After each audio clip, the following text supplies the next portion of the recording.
You ask Tiger to solve. This deals with linear equations with one unknown. The final result is m equals -21. Let's solve it step by step. Isolate the m. Divide both sides by -31.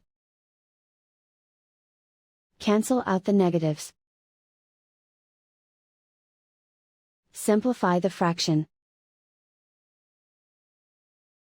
Move the negative sign from the denominator to the numerator. Find the greatest common factor of the numerator and denominator. Factor out and cancel the greatest common factor. And so the final result is m equals -21.